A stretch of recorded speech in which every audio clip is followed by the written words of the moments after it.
Hey everyone, this is DJ. And this is Ish. And this is Season 7 of Better Let Me Tell You.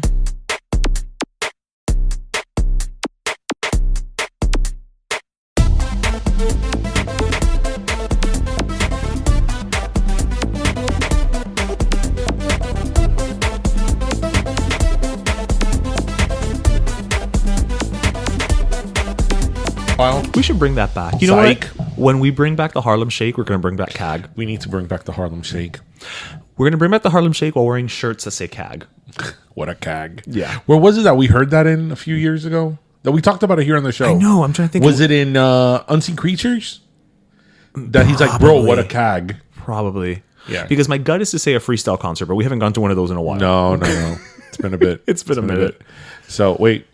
We are recording. We are recording. Okay, well, everybody, welcome to episode 316. You got it. You got it. Wow. See, I didn't want to interrupt because I have faith in you. I have faith in your ability to remember numbers. You know what's a great song? What? Faithless by Insomnia. Oh, yeah. Do you remember? I don't care about the lyrics. Wait, isn't it al revés? Is it Faithless by Insomnia or Insomnia by Faithless? Because I can't get no sleep, so I'm thinking it's Insomnia. Insomnia by Faithless. By Faithless, right? Yeah. Dun dun dun dun dun dun dun dun dun dun dun dun dun dun dun dun dun dun dun. That was the golden age of like electronic music. Yeah, that was a good song. That was a good song. You could just put it in the background and just kind of like. You know, I don't care for the lyrics of that song at all. I have this remix. I mean, that it's like 6 words. It barely has the lyrics, and I'm like, I'm good with that. Yeah, I don't care for the lyrics. But okay, there's barely lyrics to begin with. So like I'm saying, you can lift it out and you don't lose anything. Stack it up. Remember that song? Oh, I like Strike It Up. Nah, by Black Box, but that's a totally different type of. Yeah, Black Box also used to sing. Everybody. Ow. Ow. Was that Martha Washington or Martha Walsh? Walsh as well? That might have been her too. You know what? Yes, because I think she sang it at the Arsh Pride event 2 years ago. So yes. Where is C&C Music Factory nowadays? Well, you know, like most factories, they've closed. Oh yeah, they're closed. Yes. The recession hit them. Yeah. Do you remember the guy's name? Freedom. Oh, okay. I was like, because Cliveles and Coles, and then there's Freedom Williams and Zelma Davis. Zelma was a singer. Well, she is a singer, but she was not the singer. Well, she was in For Everybody Dance Now, but she was in the other songs. Right. Things that make you go, Yes. What do you think of when you hear that song? Things that make you go, I feel like somebody... I think of Arsenio Hall. I was going to say, didn't somebody use it for like a late night talk show? Arsenio Hall. Arsenio Hall, okay. He had a segment, Things that make you go, Yes. Guys, do you remember, listeners, do you remember Arsenio Hall? Arsenio Hall! I could have gone on. Anybody who's stuck in traffic is like, coño, just turn it down. Well, it's not gold. No, it's close. They could have gotten the same guy. Man, I loved Arsenio Hall. Arsenio Hall is really one of the reasons why I started staying up late. Because by the time Arsenio Hall came out, I was like 10. Well, that makes sense. And I was like telling my mom, I'm not going to bed at freaking 9 o'clock. I'm going to bed when I'm going to bed. But my mom just gave up. She's like, well, whatever. Well, but that makes sense. I mean, at that age, he had the cooler guests. He did. You know what I mean? Like, I remember we saw at the house his first episode, and I'll never forget that. I don't know if she was the first guest, but she was on his first episode. It was Brooke Shields. Really? Yeah. Remember when Brooke Shields was a thing? I mean, to me, she still is. Just right, because I've seen her documentary. I see her on SVU. Yeah, but everybody was like, Brooke Shields. Yeah. Brooke Shield. Now, there is somebody who has milked eyebrows for all they're worth. You know what? I obviously, I was a kid when Brooke Shields was really big. I remember her. And, of course, we saw the Blue Lagoon 1,000 times for like 10 years. Like that movie was always on television. And I remember the part when she stepped on something. And all that part. But I didn't really know the whole thing of her like being pimped out in terms of her being underage and doing all this like risque stuff. And I I remember I was like well into my she was a 20s kid, yeah. when I saw the whole, and again, I knew who she was, but I saw the whole Nothing Comes Between Me and My Calvins. Well, and she was like 15 when she did that. You know, they have Pretty Baby. Right, but even Pretty Baby, as bad as that movie was for, she was a little girl. That's what I'm saying. But that was a movie, like the Calvin Klein was like a commercial, like national ad. Nothing Comes Between Me and My Calvins. And it was Brooke Shields, not Brooke Shields as a character, right? And she was like 15 when she did that. And the commercial it's one of these commercials that's very sexually suggestive without being sexually suggestive. She's fully clothed. Yeah. And it's like, man, they would never do that now. No. Like, no way. No way. And it's one of those things that it's like, man, we're not prudes, but like her mom let her do that. Oh, no. Her mom thought that was a good idea. Her mom was infamous. Yeah. Infamous, their relationship in Hollywood. Stage mom. She was the original momager. Yeah. But all things considered, she's done Actually, well. When you take a good look at child stars, Brooke Shields is great. Yeah. She's done really well. I mean, considering all the other casualties along the way. And she's somebody that people still sort of know. She went to like Harvard or something. People still sort of know the name Brooke Shields, and Brooke Shields hasn't done a big project in since a while. Suddenly Susan. Wow. And that was a while ago. And that was like 90s, yeah. mid-90s, yeah. So how is everybody? ¿Cómo va todo el mundo? I think everybody's doing good. It's the weekend. Is fall already here? I can't judge by Starbucks because the PSL started in like early August, but I do think fall, if it's not already here, it's like around the corner because ya octubre is knocking on the door. So, it's here, but not here. Well, I mean, it's on its way. Here it's just raining in Miami. Oh my God. ¿Tú has visto los aguaceros que han estado todos los días a las 5 de la tarde when you're stuck in traffic? Stopped raining. Damn. I mean, whatever. I don't complain because I like the rain. You know what my biggest... Not when I'm in traffic. But my biggest problem with the rain is that I'm always like on a standstill on washing my car. Because my problem is not with it getting wet on the outside. It's getting dirty on the inside. Right. So I'm always like, okay, well, I'm not going to wash it this weekend because it's going to rain every day. So then I put it off for another week, and then, And then it's December. Sort of. And then in December... Have you finally been able to mow your lawn? I did. Okay. The mowing the lawn was an unfortunate circumstances. First, it was raining every day, so I wasn't mowing it. Then I got sciatica. That's right. And then I couldn't mow it. And then when I recovered from my sciatica, it started raining again. Yeah. People, have any of you had la sciatica? I had the sciatica. That's bullshit. Have you had that? I mean, I've had lower back pains, but I probably have Sciatica's had that. not lower back pain. But let me finish my sentence. So maybe I've had an extension of that, but I just kind of chalked it up to lower back pain type of bullshit, Oh yeah, it's no joke. And I don't even think I had like a severe case of sciatica because there's people who like are bedridden. Oh yeah, no. And I was still functional. But I was actually the most uncomfortable when I was in bed, like lying down. Yeah, no, I used to know a girl I used to work with that when she would have a sciatica like attack or whatever, she would stay. She couldn't come to work. She had to stay in bed with like a hot, like the hot thing, the hot compresses and all that. Yeah. You're hot and you're cold. You're yes and you're no. You're in and you're out. Well, if anybody knows about being out currently, it's Katy Perry. Why? Well, because she's not really in. I'm not a Katy Perry fan at all. I've never been a Katy Perry fan. I mean, there's a couple of songs of hers I like. I like Teenage Dream a lot. Yeah. I think that's a good song. Yeah. I don't dislike her, but I've never been like wowed by Katy Perry. Right. With that said, I think she's getting a lot of hate. Saying. That's for like, nothing. For nothing. For no reason. Because like, for example, did you see her VMA performance? She got the Vanguard Award. It was great. It was great. It was really, really good. Like, nobody can look at that performance and say, oh, this sucked. Like, it was really technical. Like, there was a part that she was flying. And then it had a lot of the performances in the VMAs this year had, like, space themes. Couldn't you imagine on the VMAs, I wonder if most people knew why.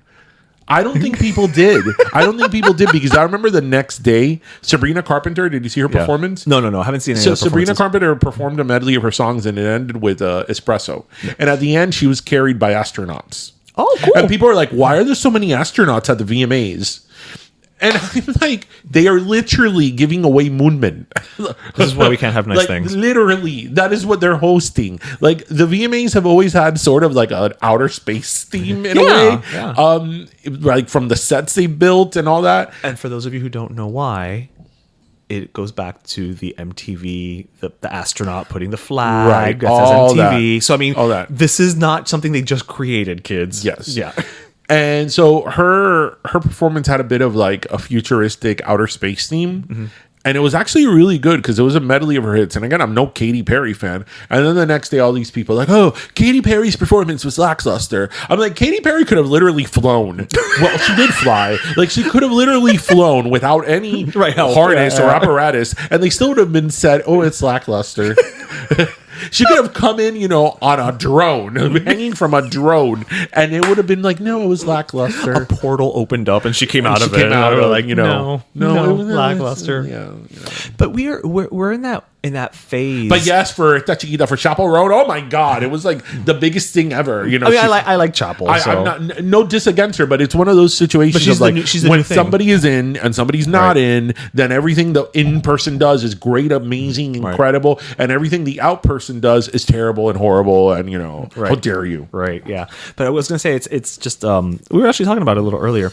It's this whole new phenomenon, not that new, but new-ish phenomenon of, with social media specifically, where it's like, oh, I'm going to take one part of a performance, right? Where maybe the person is like resting between songs, having like, and again, we've all been to concerts. We know that most things that happen in concerts are choreographed, even the breaks. Yes. And they'll take it out of context and they'll just be like, oh, look at this person. They're awful. They, can barely care enough. Look at how tired they are. And it's like, right, but you don't know that that's hour 2 of a 3-hour concert. And of course they're tired, right? Well, they've been giving not it their even all. That, but they'll take a close-up video of someone at a concert without the context of the whole stage and the whole performance. Right. So when you zoom in on someone in a concert and you can't see the big picture, it looks like maybe they're not coordinated or they're off. They're tired or they're off, and it's not. It's like, I mean, you zoomed in on them and you can't see the big picture, like the whole set, and social media does what it does. Social media sucks. So, anyway, bueno. We can't talk about current events this week without talking about... did something happen?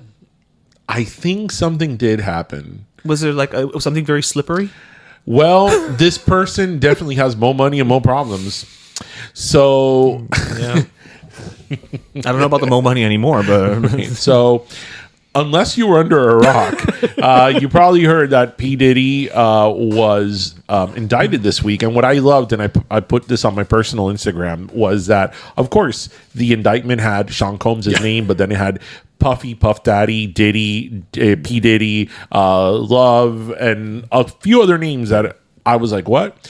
So I read the whole indictment. It's about 16 pages. I mean, I do like to read these things. You read Supreme Court cases. So yes. I love Supreme Court cases. That's what I'm saying. So 16 pages indictment is nothing. Yeah. And I read the whole indictment on the whole Diddy scandal. And I have to tell you that when you read that, aside from just the whole totality of it, of the sex, drugs, and the violence, and the threatening, what you come off of reading is that he had these what he calls freak-offs, which freak-offs were what they sound like, were these huge sex parties that he had that they would last for sometimes 3-4 days, and they were filled with like sex workers and different people and drugs and all that, and it was so like exhausting that they would have to have IVs after. And I'm like, that's the line. I'm just tired reading that. Yeah, I don't want to do anything so long that I need an IV afterwards. But seriously speaking, a lot of times you hear these type of things coming from celebrities or people that have power, and obviously there's an element there of power and of money that thinks that there's an element of power and money combined that many times the person thinks that they are able to do these type of events and get away with these type of things.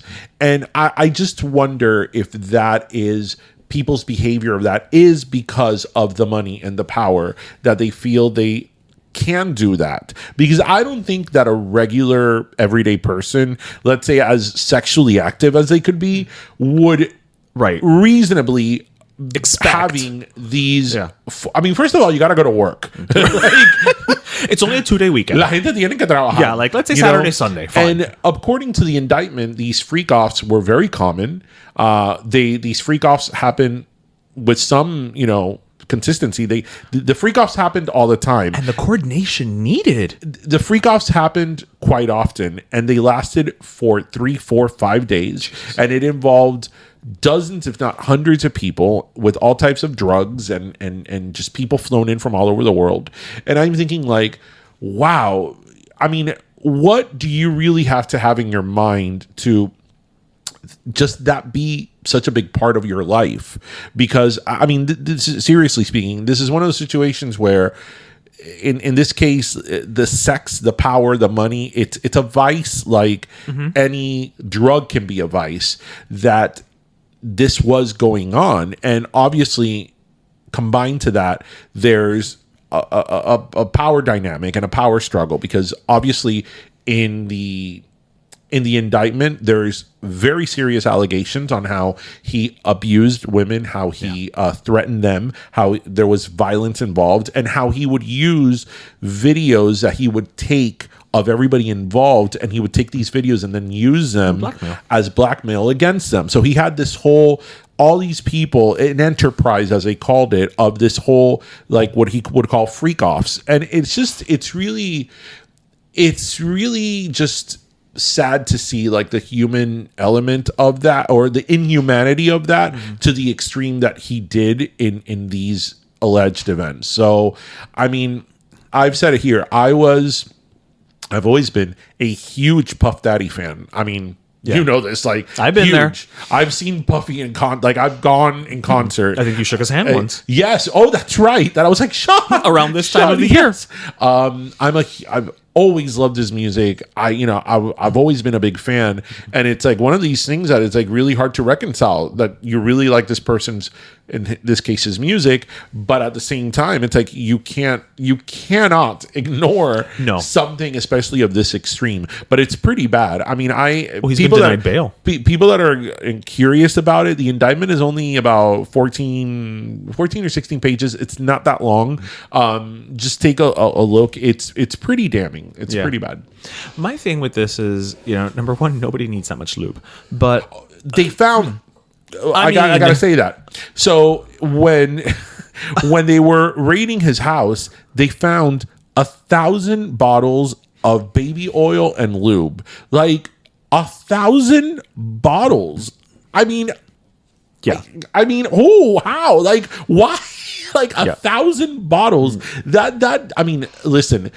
That is just such an extreme that it's just... But it speaks to it. But it's just out of the regular realm of any logical or reasonable person that you would need that. I mean, it's all crazy. Yeah, I mean, crazy. I've never seen that section at Costco or BJ's, and I'd go to BJ's for ping pong pollo. What I stop to think about in these instances, and look, we can make the argument, that there's several elements here. So let's start with like the violence against women, right? I mean, we saw the awful videos with Cassie. You could make the argument, so to speak, that that type of behavior doesn't just happen from one day to the next. It's something that either has always been there, or it's an escalation, or like all these true crime shows that I watch, people start to give themselves permission, right? Right. So it means like, okay, I'm gonna do this, and if nothing happens, then I'm going to do this plus this, and nothing happened. So it just keeps escalating, right? And that's how you get most serial killers, because it starts with like, I'm going to kill the animal. Nobody said anything. Okay, now I'm going to kill 2 animals. Okay, now I'm going to I'm going to rape. Farm. Now I'm going to rape someone, and then I'm going to rape 2 people, and now I'm going to see if I can, cut some. Like it escalates. I'm always curious, just from a human perspective, is how do we get here? Right? Because I don't care how famous or how rich you are, you don't, and this is somebody who's been in the public eye for years, you don't go from like no money, having money, and like the second day you have a paycheck being like, well, organize the freak off, right? This is something that has to have evolved over time, right? Yeah, of course. Like, it has to have started off as like, okay, we're going to have a threesome. And then now it became a foursome. Right, a foursome. And now it's a small community. Right. And now that's not enough. And this and but to the point where you are just like, and it's sad, again, like you said, I don't care how much you like sex, that you have to create this entire environment. Because I mean, he would get off at these parties as well. So it was like, right, because so he would quote unquote get something out of it, right? Like the fact that you have to create this entire production just for you to be able to quote unquote get off, right? At the end of the day, that is very sad. Because I think that's why I mentioned that, why does this happen a lot of times, or you hear about this regarding celebrities or people that have a lot of money and all that. I think that money and power, gives you an opportunity to create things. And one of the things that you create could be a freak off, or it could be something as extreme as in the Diddy case.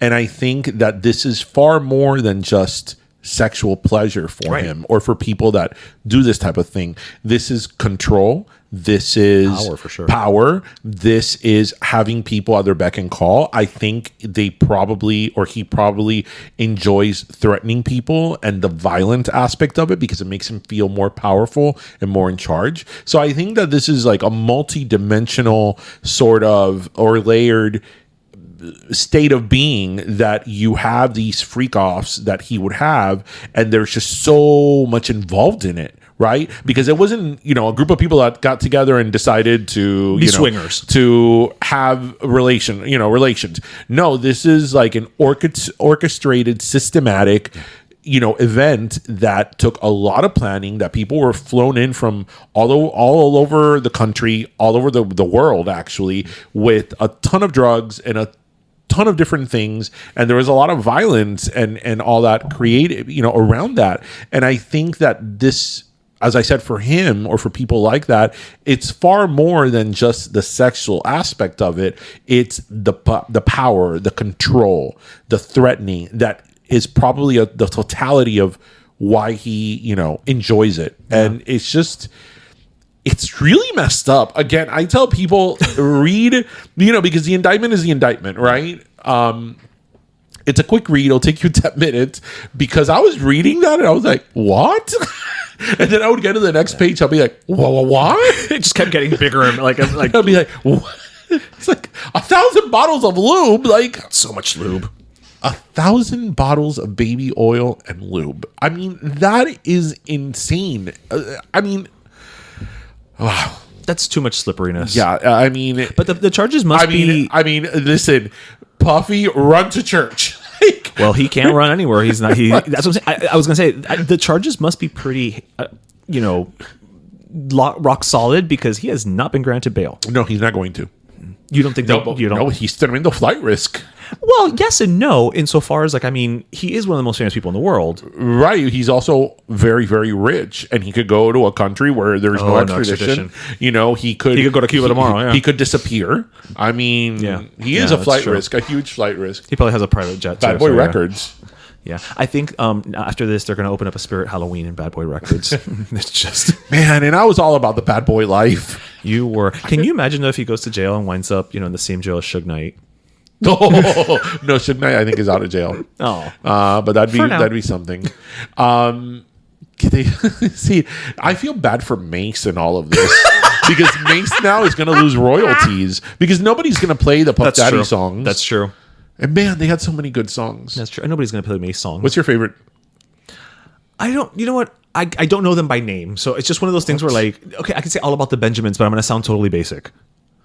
Well, All About the Benjamins rock remix is pretty badass. There you go. But I know you are much more familiar with the catalog. He has this song. I actually like the song that he has from the Godzilla movie. No. One of my favorite songs of Puffy is with R. Kelly. We're just gonna move on. Puffy has this song with R. Kelly called "Satisfy You." He don't understand you like I do, and it's with R. Kelly. So this song now Satisfy You that it's Puffy with R. Kelly takes on a whole different meaning now. Yeah. That song isn't being performed live anytime soon. Yeah. The difference is that so R. Kelly didn't need lube because he liked piss. So it would there's a lot less lube in that equation. Donatella Versace's in that video. The video of Satisfy You. The music video. The music video, people. Now I'm picturing Maya Rudolph as Donatella Versace on SNL just being like, I was at Freak Off with R. Kelly. I don't know why she sounds Russian when I do it, but... The D, the I, the D, the D, the Y, Diddy. Well, he has another song called Public Enemy Number 1. So, there's that one. So the clues were there all along, is what we're saying. Yeah. Actually, it's one of my favorite songs of his. It's probably my favorite. I mean, the Mase and Puffy songs have a special place in my, time and place, yeah. R&B hip hop heart, but I love the song he has with Keisha Cole. Last night. Oh, yes. I mean, that's a recent song, yeah. Cool. Yeah. Well, it's like 15, 16 years old. Yeah. I Need You. That's a great song. That is a great song. So, whatever. See, I know that song, but I don't remember that song's name. So, therefore, that's why I'm like, you're like, name your favorite. I'm like, oh. He has a song with some other girl that I don't care for, but we won't name that song. I don't know who that is. He has a is. song with Christina Aguilera. Oh, R. Kelly. I was thinking. No, Puffy. Puffy también? Yeah. The album he had with Keisha Cole was like duets. Well, most of them were duets. Oh, okay. Yeah. Press play. And he has a song with her. And I'm like, ugh, oh, I didn't know that. not her. I don't care. I'm sorry. Christina Aguilera isn't sponsoring our podcast. That's true. She's not a sponsor. I don't care for Christina Aguilera. I never have. I think Beautiful is just... I mean, look, she's a talent. She's got talent. But that song, you know how I feel about preachy songs. So that song is not for me. She does have a song, though, that's inspirational that I do like. Reflection? No. The one that she's like running around in black and white. The Voice Within. The song is good. The song is good. The song is good. And she has another song I like. I am full of Boricua, said the that's from the Stripped album. That song is okay. Yeah. But her. Poor Christinita. Whenever I hear her talk, I'm like, mute the TV. Well, it's 25 years in the industry this year. Good for her. No, I'm saying wow, coño, 25 years. I remember when Genie and the Model came out, I'm like, this fucking song sucks. Oh, I like that song. But I like all of... to me, I like all of those songs because of the time and place. And you know what? And it's just fun. I'm sorry. I hate to say it. And I'm like, you're nowhere near as hot as Britney. That's true. That's true. I mean, let's not lie. No. We don't have to be politic. And I sort of feel bad for her in the sense that they made her. They put her up. That's what I was gonna say. They kind of told her you have to be this look. Right. And it's not. It wasn't her. She's not an ugly girl. She's not whatever. But I mean. But she's not Sex Kitten. She's not. She's not Sex Kitten the way that Britney was. And you know what I thought was so just even more messed up. Actually, we're going at Christina Aguilera. Who knew? Hole here, and I'm like, oh. When she came out with "Dirty," which I think that song sucks. Oh, that song is fun. That song sucks. That song is so much fun at a club. Yeah, pass. And that ridiculous way she looked with the chaps and all that. Okay, that song came out around the same time as Slave for You, Britney. Yeah. That was the peak. Yeah, that's the Britney album. I always Britney. say the year 2000, whether you like Britney Spears or not, whether you love her music, whether you think she sucks as a musician, in 2000 and 2001, from between 2000 and 2002, there was not a hotter human being on earth than Britney Spears. There just wasn't. There were hot as, but not hotter. Not hotter. Right. Right. It was hotness to another level, right? But that's what I mean. And mientras esta otra chiquita with her chaps media en cuera, and you're like, Christina, get off my TV. Hey, I'm waiting for the next video on Tiara. I'm sorry if I've offended any of our listeners and Pedro all Primos. Of them. That's it. She's never going to be on the show. Britney Spears, that are Christina Aguilera fans. She's a great singer. She's a great singer. Look, that album she had, that was What was it called? That was Bionic Lotus. no, the one she had that was like Back to older song. Basics? Yes. Oh, that's a great album. Like that That's a double suits album. her. That suits her, you know. Right. And she looked really pretty, and she has a good voice, but she doesn't like Mariah Carey, so I go fuck her. Anyway, moving right along. Oh no! You know what I want to share with our listeners? What? I do want to share this with our listeners. I think que ahora, como que la cosa está mala, everything's so expensive. I want to talk about a great value that's out there. Well, Seriously, by all means. seriously. I know we're supposed to support local and mom and pops, but you know we what? do. And we do. We are a mom and pop. Yeah. Right? But sometimes the wallet necesita ayuda. It's true. This week, I went to lunch with Tristan at Chili's. Okay. So they have a special for $10.99.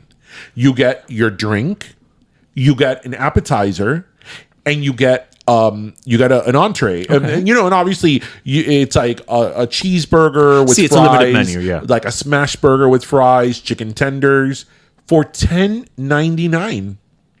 That's actually great. That's cheaper than fast food. Yeah, it is. Right? So Is that like a Monday through Friday type of thing? no, or? it's always. Oh. Look, I'm not sure if it's at night as well because we went. It's a lunch. Yeah, we went. I think it's always there. Okay. Because we went like at 4:30, and I think that's a little bit past like lunchtime for like white people and menus. It's great. No, because I love when you go to a place and it's like, oh, breakfast till 10 a.m. I'm like, who? For who? Like For who? Like hyena? anyway, so we had lunch.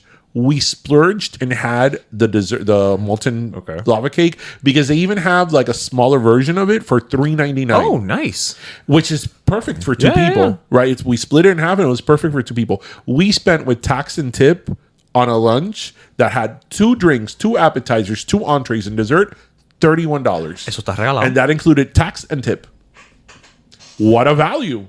So I wanted to share that with our Pero Primos. Well, as you should. And your entrees bring fries too. Right. Yeah. So it's a side. Right. So for example, for his appetizer, we got the chips and the salsa. Okay. Right? That we both shared. I got a cup of soup.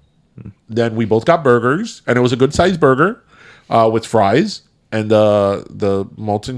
Because it's not like a smaller version of the burger. It's not. Right. It's not. Right. It's the regular burger. And I'm like, oye, como están las cosas ahora, this is really good. Listen, you got to look for the bargains. See, him and I have a thing that when I pick him up in school on Fridays, I always take him to McDonald's. And I've said this.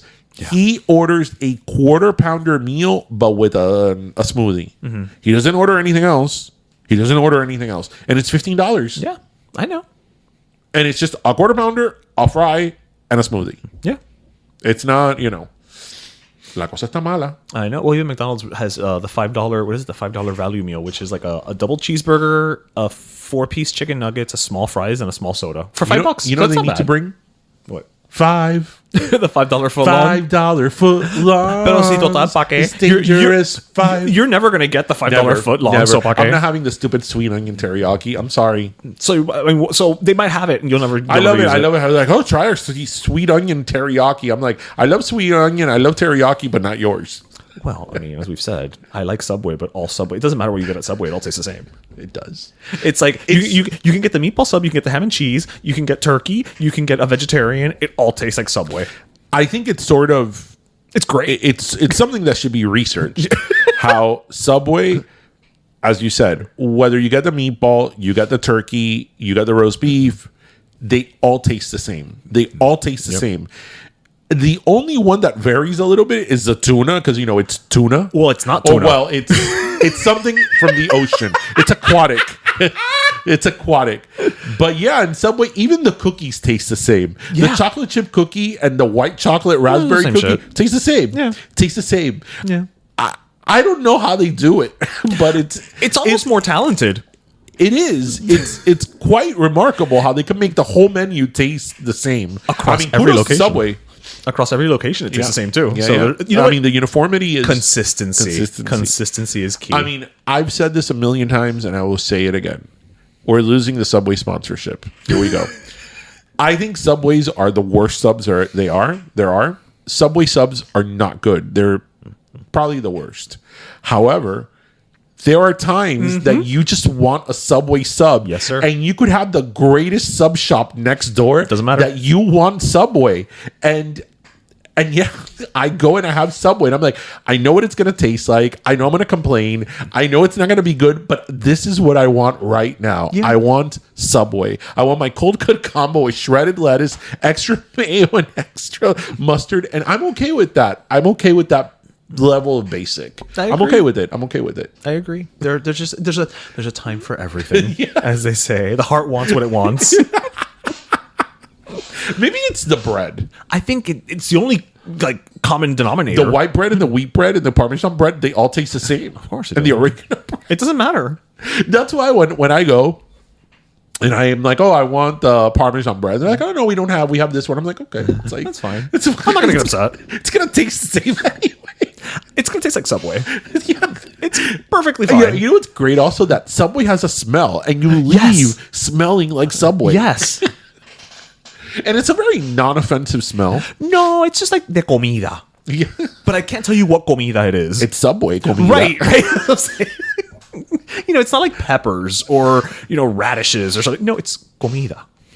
Yeah, one of the reasons I love going to Subway is, and we've all been there. All of our family are immigrants, so no shame in that. But a lot of Subways, at least down here in Miami, a lot of them, the people that work there are just arrived, and good for them. It's a They're job. making a living. It's a job. They've just arrived. So then I walk in, and as maybe our listeners have figured out in 316 episodes, I don't order value meals. No, he's particular. See, whenever it's just gonna come over that we're gonna record, and he's like, hey, I'm gonna stop someplace and I'm gonna get food. What do you want? I'm like, I'll text you.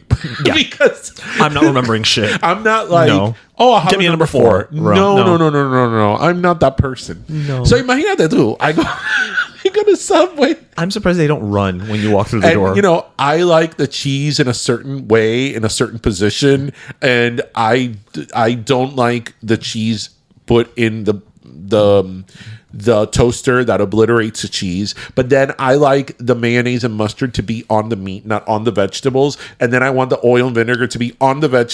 Like there's a certain way. And then I like extra onions, but I want the onions grilled, put in the toaster. There's a certain way. So I go in there and they're like blank. I'm waiting for the day when you literally just say, like, you know what, just let me do it. I can do it. And walk behind the thing. They should. Kidding. They should just let you do it. Kidding. They should just let you do it. Here we are talking about Subway on Pero. Let me tell you, it's a whole segment. I am not kidding. If tomorrow you told me go work at Subway, I don't need a training. Maybe I need a training for the cash register. Okay, to learn the point of service, a POS of the cash register. But I don't need a training. And I will make you the best Subway sub there is. I don't need no training. You know what? I believe you. I believe you could step in a pinch. For sure, without a problem. You know what? I know my Subway. I do hope somebody from Subway hears this and decides, you know what, we're going to give, because of their honesty, we're going to give them a sponsorship. And part of it is going to have DJ just go and work behind the counter. Subway, sponsor us. Do it. I double dare you. The uniform would be like, what do you want? You want a tuna? Let's go. You want a steak and cheese? Dale. What type of cheese do you want? American provolone or pepper jack? You even know the cheeses. Of course I know the cheeses.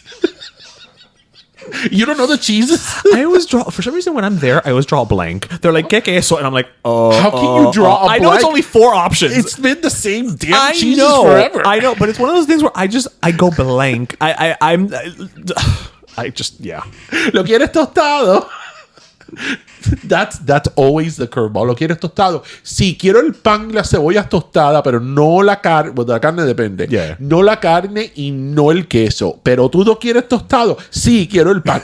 Pero no el queso. Entonces tú no lo quieres tostado. Sí, yo lo quiero tostado. Nada más el pan y la cebolla. There's a back and forth for like 2 And then I mean, okay. I realize we're still talking about Subway, but okay. Doesn't it make no sense to put the mayonnaise and mustard on top of the vegetables? Well, yeah. This is how I like my Subway. So people, listen. Okay. This is how Subway subs should be built. Bread, mayonnaise and mustard, meat, vegetables, oil, vinegar, and salt and pepper, and then whatever additional sauce you want to put on. That is how you build Subway sub. The problem with Subway is that they don't build it from the bottom up. They build it from the outside in. If you notice how they do it, like they kind of they open the bread and then they just start putting shit and then they close it. So that's why you get that's another way. Okay, that's why you get those weird. That's why you get those weird ass combinations. So you got the bread, you cut it, not in half because then you don't want that. Right. You cut it, mayonnaise, cheese, meat, vegetables, oil, vinegar, salt, and pepper, and then whatever other sauce you want to put on it. That is how you build a Subway sub. So when I go there and I'm like, wait, where are you putting the cheese? wait, did you just put the spinach and the onions and you're putting the mayonnaise and mustard on top of that? I'm like, no, hell no. It doesn't taste the same. It doesn't taste the same. Remember that you're dealing with people who come from countries where they don't have mayo and mustard. And as we've said, Cubans don't eat vegetables, so they don't even understand what's going on there. I'm very nice about it, though. I'm not saying you're an asshole. I'm just saying, these are handicaps they have in their job completion. Yes. ¿Tú quieres sopita? No, I don't want the broccoli and cheddar soup that's been in a box. Although I'm curious now to know what that tastes like. The broccoli and cheddar soup? Well, if it because like all the cookies taste the same, all the sandwiches taste the same. They taste the same as well. Have you had their broccoli and cheddar soup? No, I'm not going to Subway for soup. That doesn't taste like broccoli or cheddar. Doesn't taste like soup. But it tastes like Subway soup. Okay. It has a lot of sodium. And you know what? I know what that means. I bet you right now that you are probably tasting the soup right now. I am. Because I understand what Subway soup means. Like, I get it. Okay. Let's move on. I'm sure that if they had a French onion soup, it would taste just like the broccoli and cheddar. That would be great. But it's true. That would be great. So, okay, let's move on. Enough of Subway. So I just wanted to really quickly, I wanted to share an experience I had last weekend. I know that, you kept the home fires burning with Bim Pam Pollo. Yes. While I was up in, Daytona Beach with my sister. I don't want to hear about it, but we are. For 90s Con. Well, you know what? I hear about your experiences, all right? You're going to hear about mine. Mm-hmm. So for 90s Con, I will say, number one, I've never been to Daytona Beach before. ¿Tú no has ido a Daytona? I had never been to Daytona. Did you go to the actual beach? Yeah, it was oceanfront. ¿Tuviste como parquear los carros en la playa? No, because we stayed at a hotel that was oceanfront, so I valeted and everything. But Daytona Beach, no había nadie. And everything closes at like 9:30. Mm-hmm. I'm like, pero isn't this the party town? Eso es americano. Like, pero qué party de qué? Esto es americano. There's nobody there. Eso es americano. ¿Quién vive en Daytona? Los americanos. No, I know, but but I was just actually there's a lot of Latinos. I will say. So we were there for 90s Con, mostly because if you've been listening to the show, I love me some Melrose Place, and this was Heather Locklear's first time appearing at a con. Mm-hmm. So I told my sister, I'm like, we're going. I'm taking the picture. I'm meeting these people. It was it's a thing. The con in and of itself was fine. I think it was like if it's not the first year, it's one of the first-ish years because it was very small. So I don't know what the hell people were going to do if they bought a 3-day pass. At the 90s Con. At the 90s Con. But is this the same 90s Con that goes around the country?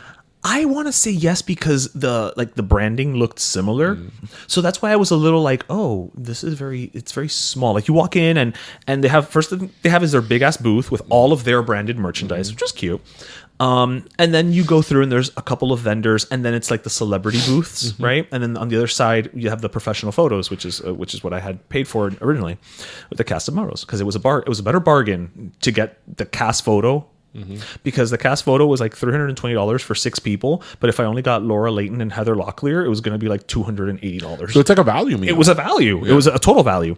So whatever. So we're kind of walking around, and we also took a picture with Soleil Moon Frye, and that was great. With Punky. She was adorable, absolutely adorable.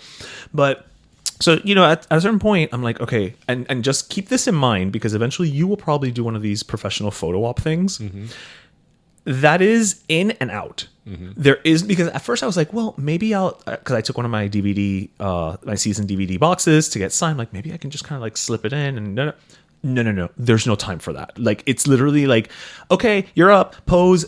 They gauge it by the celebrity. So like if the celebrity's engaging with you and this and that, they give you a little more time. But otherwise it's estilo factoria. It's in and out. Like you're not having a moment. you're having a picture taken professionally. So having seen that with Soleil Moon Frye, Punky Brewster, I was like, okay, you know what? I do want to get some autographs. So let me go. I'm going to go to, some of the booths. So I went to talk to Laura Layton, who was before that, actually. So I was wearing these black and white short shorts and a shirt that I bought that had the old 90s advertising with Heather Locklear's face that said Mondays are a bitch, right? Mm-hmm. I'm walking down the thing. Juliette Lewis is there.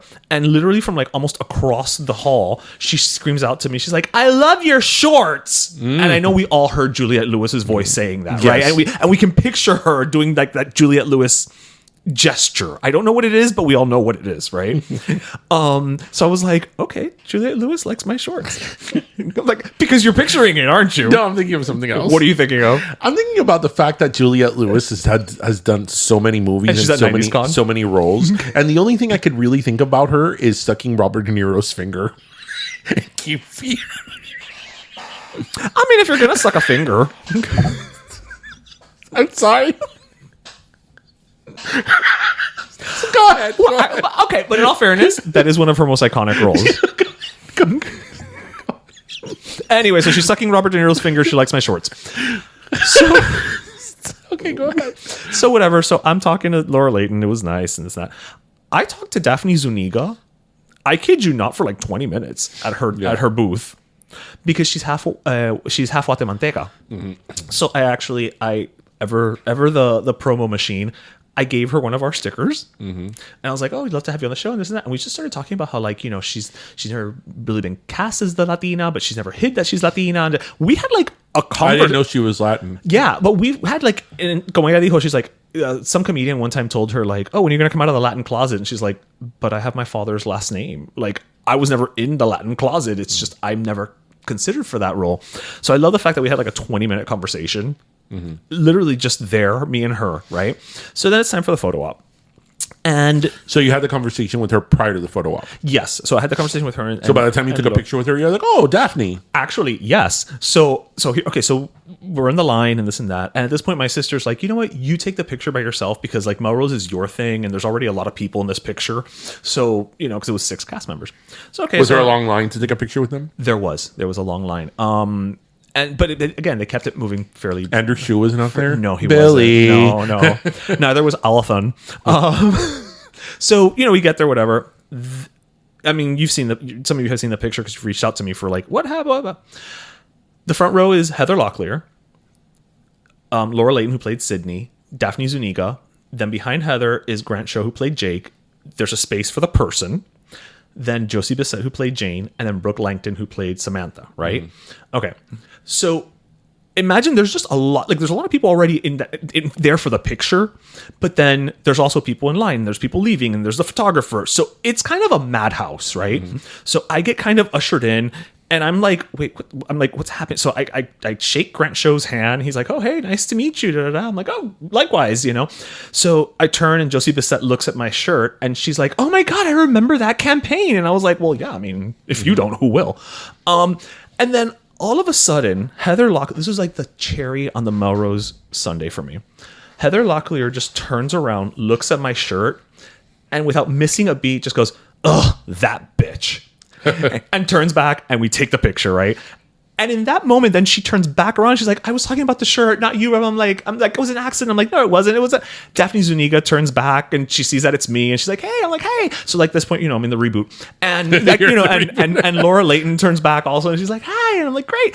But there's also like this other group of like 3 people coming into the space, but I'm not going to just not talk to Heather Locklear and the cast of Melrose Place, right?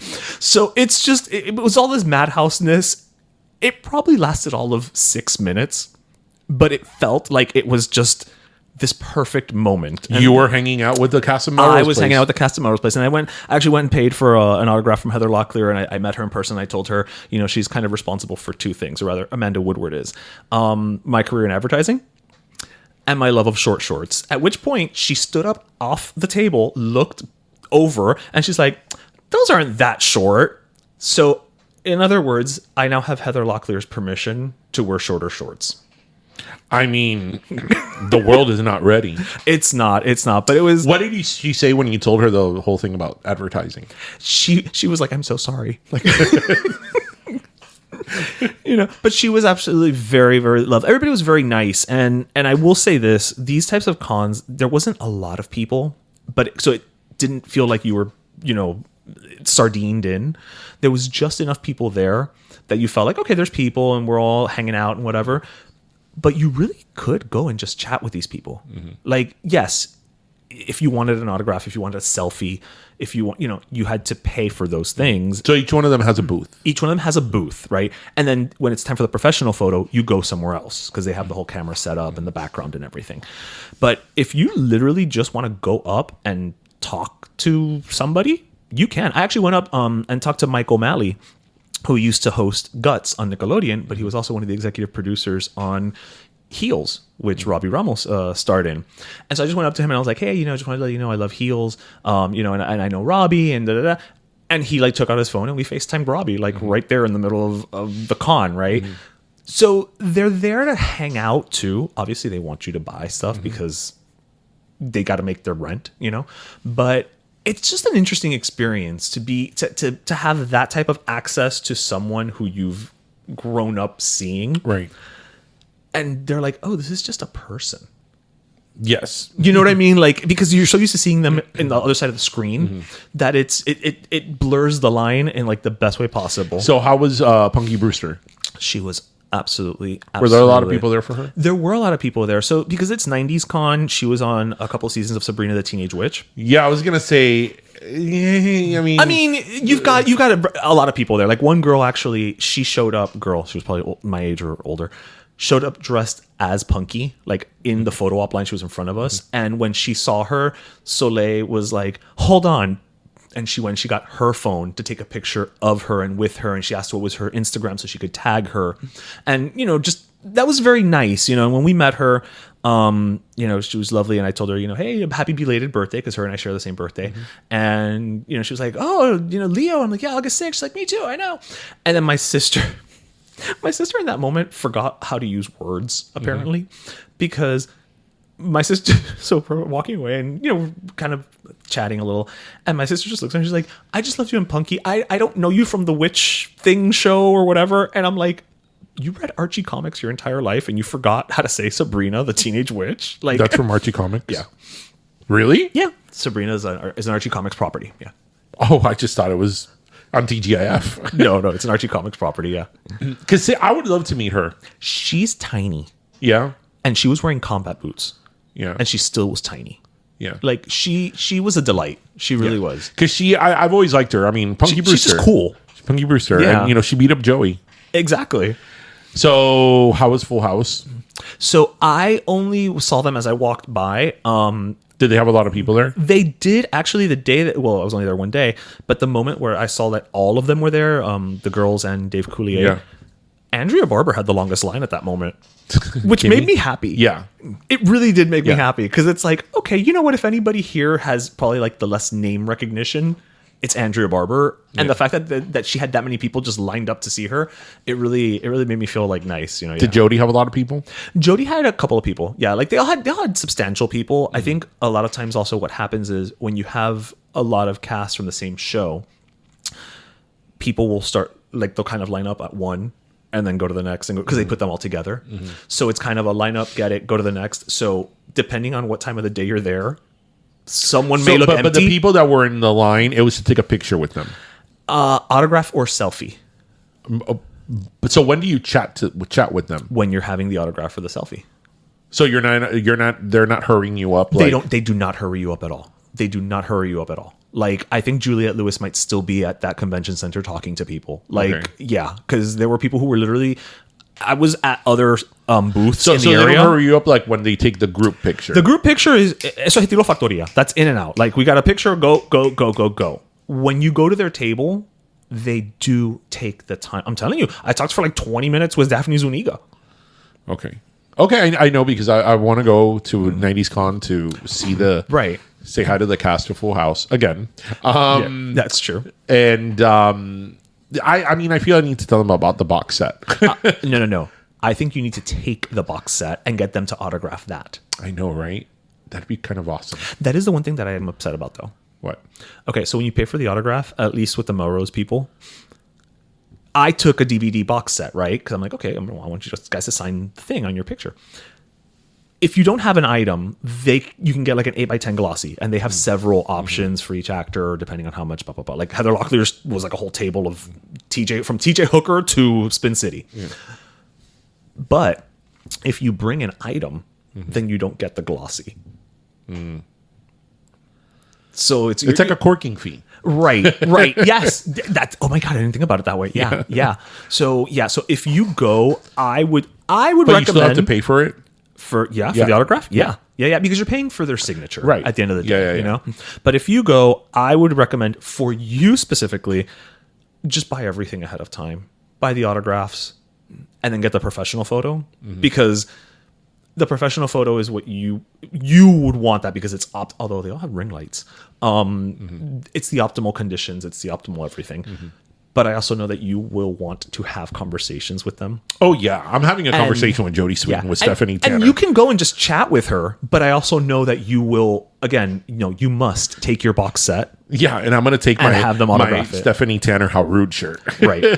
Well, think well, because you can probably only get one autographed. Oh, no. Just to wear it, that's awesome that you did that. You got that out of your system. You met Heather Locklear. I met Amanda Woodward. Yeah. And she said that bitch. Does she look good?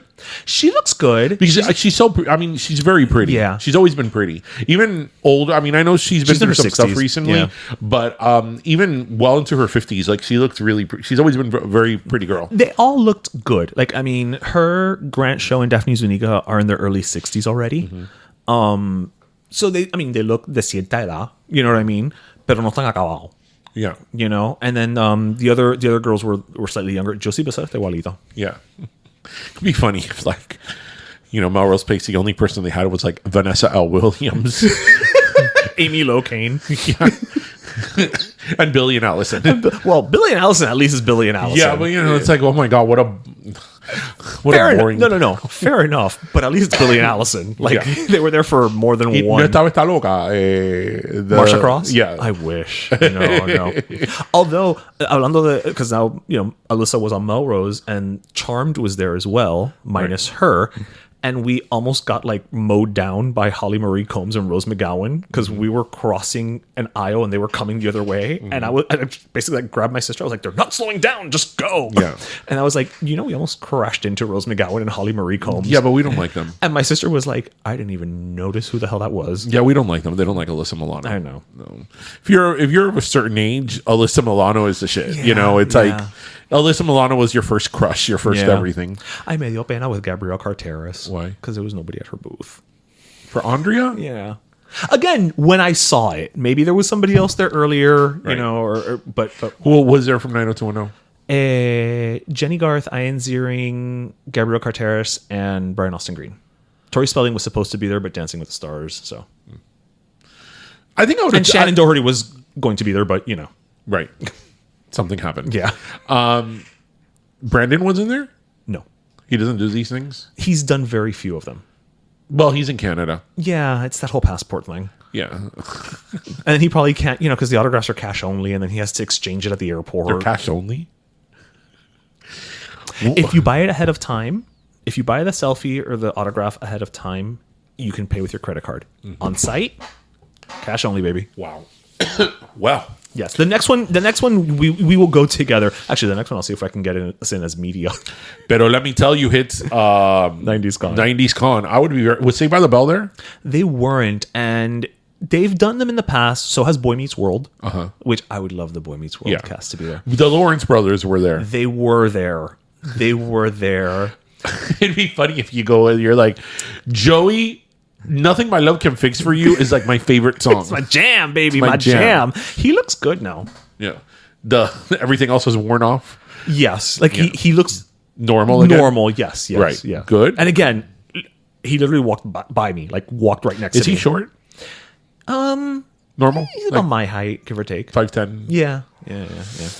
Well, there we go, everybody. You had an episode full of 90s cons and Subway. Did you go to Subway after? No, you know what was terrible? Not. Remember when you were in high school and they had Subway outside? There was a cart that had Subway. I had forgotten about that. Yes. Eso no sabía nada. That didn't even taste like Subway. Because those sandwiches had like no condiments. They were in the sun all day. So what you're trying to say is that Subway sandwiches only taste like Subway when they're made at a Subway? No, because those were made at Subway, so you picked them up in the morning. Okay. Right, but because they were out all day and then, they don't have condiments because those things spoil. They weren't refrigerated. Right. By the time you had it, you had stale old Subway bread with whatever assorted hams and cheeses. I think that should be their new sandwich. Assorted hams and cheeses. Okay, well, I think it's soda time. All right, so we're going to go with the soda? We're going to go with the soda. All right. So, do you want to go first? Yes. Right. I am actually going to give my soda. This is the learn section of the day. So, there was a Google Doodle this week in Hispanic Heritage Month. By the way, happy Hispanic Heritage Month. Okay, side note about that. Your post... Okay, scared so many people. Right. So I was gonna say, if you follow us on Instagram, I did a post earlier this week about Hispanic Heritage Month where a picture of Don Francisco comes out, and then like 2 seconds later, it says, "If you know who this man is, happy Hispanic Heritage Month. If you don't, then happy mid-September." Yeah. Right. And so many people are like, "Oh my god, we got really scared." Because you see a picture of a certain him, age, and it's like Don Francisco died. But you know what I find? That always happens with Don Francisco. It doesn't happen with any other older celebrity. Really? That when they post a picture of him, people are like, "What happened to Don Francisco?" And he's just so beloved. Yeah, en corazón. So that will be a National Day of Mourning, by the way. Yes. Anyway, so there was a Google Doodle earlier this week or sometime this week about Ermeson Romero. Do you know who he is? I don't. Ermeson Romero was actually a Cuban-American silent film actor who he actually innovated some of the first techniques to make films accessible to deaf people. And listen to this. This was obviously in the silent era, because what happened was, so he became deaf, I think, when he was either a baby or a child.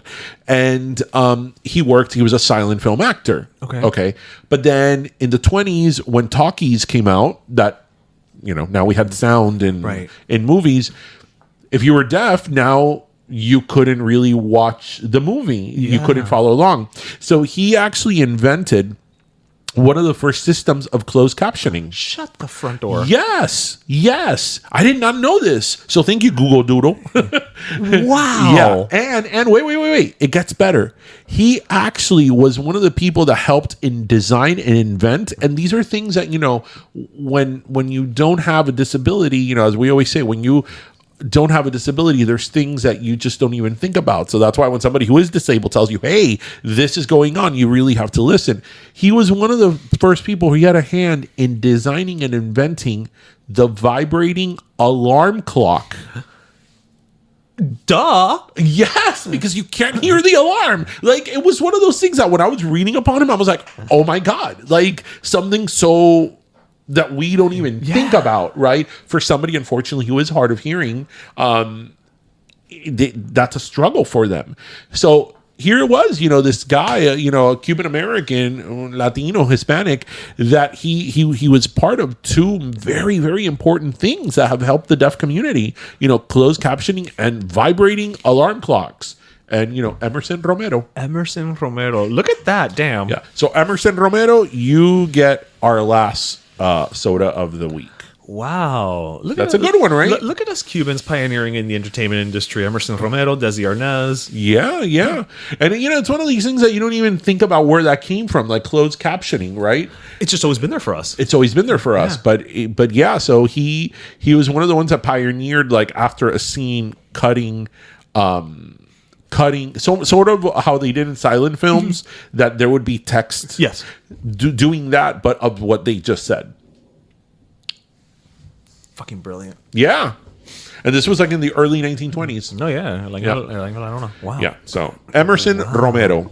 Oh, and another thing about him, which I thought was really interesting, was that when he was a deaf actor, when he was an actor in silent films, I forget the name now, but they actually had him change his name to a more Anglo name. Oh, I'm sure. Yeah. Because he made it big in like New York, and he did change his stage name to a very anglicized name. Well, I mean, yeah, that happened all the time. Like como Rita Hayworth and all that. Yeah, Margarita. Like, I think it's great. Margarita. Qué extraño that haven't remade that movie, Salsa. For those of you who don't remember, there was a movie in the late 1980s with the guy from Menudo called Salsa. It was sort of the Latin version of Dirty Dancing. Yeah. It really was. It was, yeah. For all intents and purposes, yeah. Well, good for Ermeson Romero. Yeah. All right, so for my last soda, I'm going to keep it short and sweet.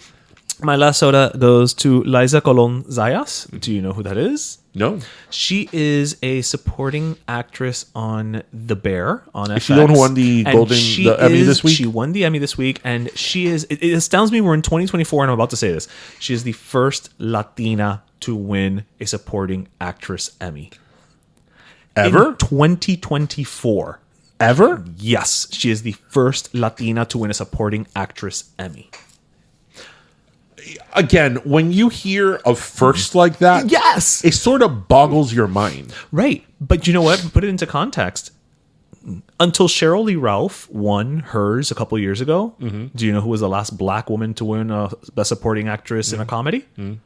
Jack Hay. In 227? Yeah. And these are the Emmys. Right.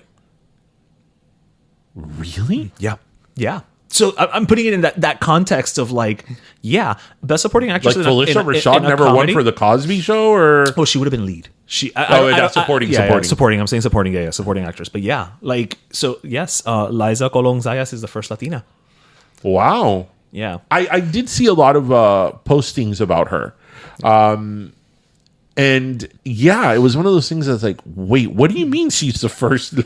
Again, 2024. Yeah, you know, it still astounds me. I'm glad we have these milestones that are still happening, right? But it astounds me that we're still calling these firsts out at this point. So, you know, my last soda goes out to you, Liza Colon-Zayas. I know it's not an Emmy, but I think, you know, it was an Emmy. No. But I know we're not giving her an Emmy. Oh. But you know, but I think it's comparable. Who wouldn't want a last soda? Emmys always at this time of the year? September, yeah.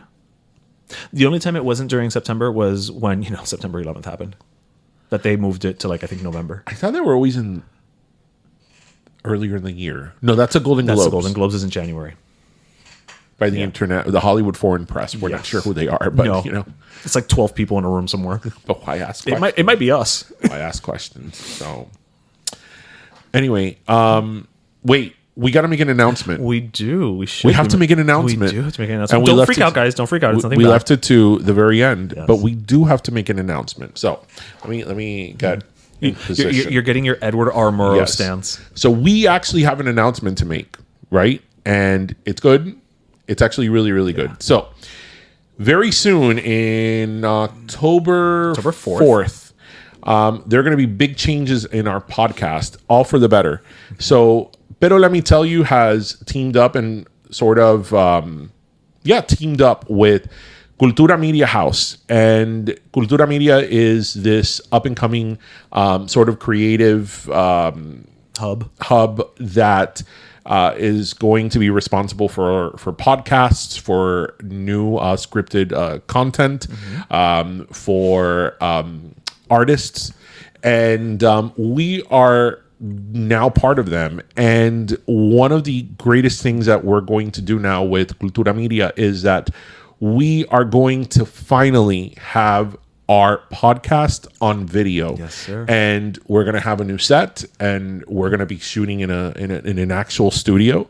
And we're really, really excited to tell you guys of that.